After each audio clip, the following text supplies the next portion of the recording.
আসসালামু আলাইকুম। সামনে আসছে আমাদের রমজান মাস। তো রমজান মাসে আমরা সাধারণত রোজা করে থাকি আল্লাহর সন্তুষ্টির জন্য। তো রমজান মাসে আমরা আল্লাহর সন্তুষ্টি পাওয়া ছাড়াও আমাদের শারীরিকভাবে কিছু উপকার হয়। তো আজকে আমরা কথা বলবো সেই শারীরিক উপকারিতাগুলো নিয়ে।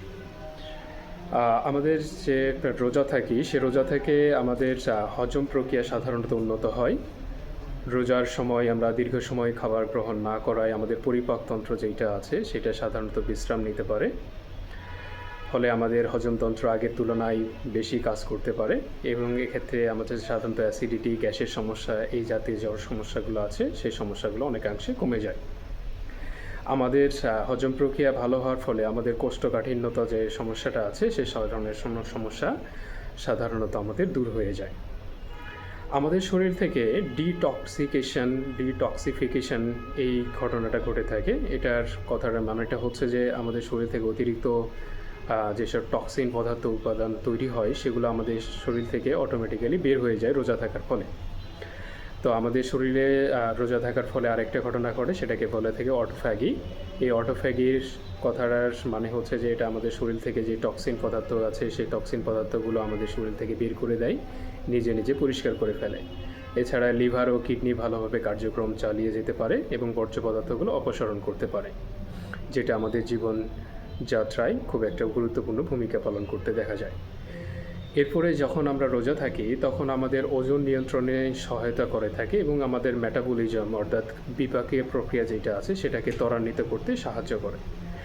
যারা আমরা ওজন কমাতে চাই তাহলে সাধারণত যদি আমরা রোজা রাখি তাহলে রোজা রাখার ফলে অতিরিক্ত যেসব ফ্যাট আমাদের শরীরে জমা থাকে সেই অতিরিক্ত ফ্যাটগুলা সাধারণত গলে গিয়ে অর্থাৎ বার্ন হয়ে আমাদের ওজন কমাতে সহায়তা করে থাকে। এছাড়াও আমাদের যাদের ডায়াবেটিসের ঝুঁকি আছে তাদের ডায়াবেটিসের ঝুঁকি কমাতেও সাধারণত আমাদের রোজা রাখাটা এটা আমাদের সহায়ক ভূমিকা পালন করে থাকে। আমাদের মেটাবলিক রেট সেটা সবসময় ভালো রাখে, যার পরে আমাদের শরীরে অতিরিক্ত ক্যালোরি জমা হতে পারে না, আমাদের ওজন নিয়ন্ত্রণে থাকে। হার্টের স্বাস্থ্য ভালো রাখা পরবর্তী যে আমাদের উপকারটা পাই সেটা হচ্ছে আমাদের হার্টটা ভালো থাকে। যারা নিয়মিত রোজা রাখেন তাদের উচ্চ রক্তচাপের ঝুঁকি কমে যায়, কারণ এখানে লবণ এবং পানির ভারসাম্য এটা সাধারণত ব্যালেন্স থাকে।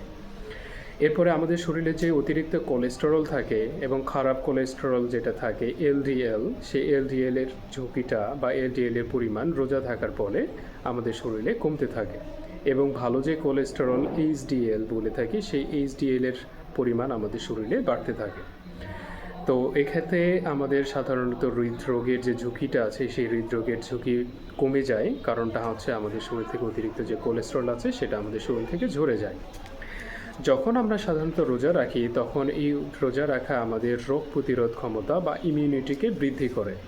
যখন আমরা রোজা থাকি তখন আমাদের শরীরে যে শ্বেত রক্তকণিকা বা হোয়াইট ব্লাড সেল এটার পরিমাণ সাধারণত বেড়ে যায় এবং স্টেম সেল এটার উৎপাদনও আমাদের শরীরে বেড়ে যায়। তো এই সেলগুলো সাধারণত আমাদের শরীরে রোগ প্রতিরোধ ক্ষমতা বৃদ্ধি করতে সহায়ক ভূমিকা পালন করে থাকে।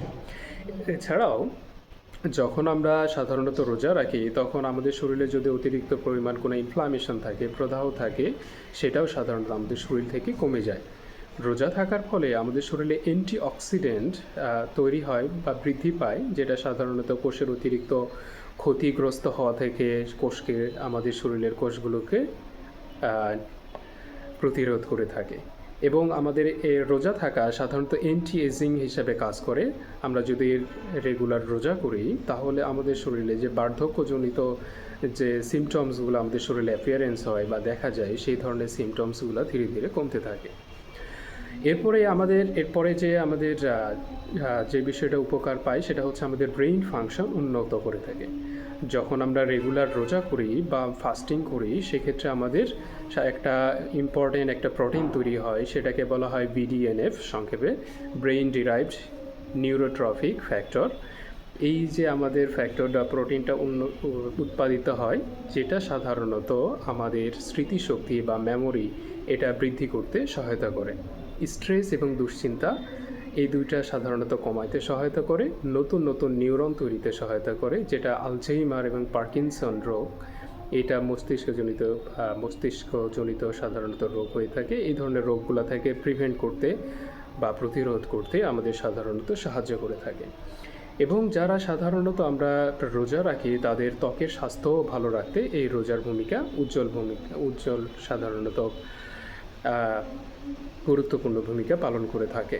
যারা রেগুলার রোজা করে তাদের ব্রণ এবং অন্যান্য ত্বকের যেসব সমস্যাগুলো আছে সেই ঝুঁকিগুলো কমাতে সাহায্য করে, কারণটা রোজা থাকার ফলে আমাদের হরমোনের যে ভারসাম্যটা সেটা সাধারণত রক্ষিত হয়।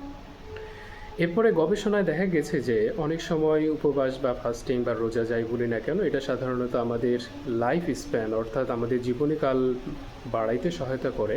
কারণটা হচ্ছে এটার মাধ্যমে আমাদের কোষের মেরামত প্রক্রিয়াটা হয়ে থাকে, বার্ধক্যজনিত যেসব রোগ ঘটিত আছে সেগুলো সাধারণত আমাদের প্রতিরোধ করে থাকে এবং আমাদের মেটাবলিজম অর্থাৎ আমাদের যে বিপাকীয় প্রক্রিয়া সেই প্রক্রিয়াটা উন্নত করে, ফলে আমাদের জীবনযাত্রার মান বেড়ে যায়।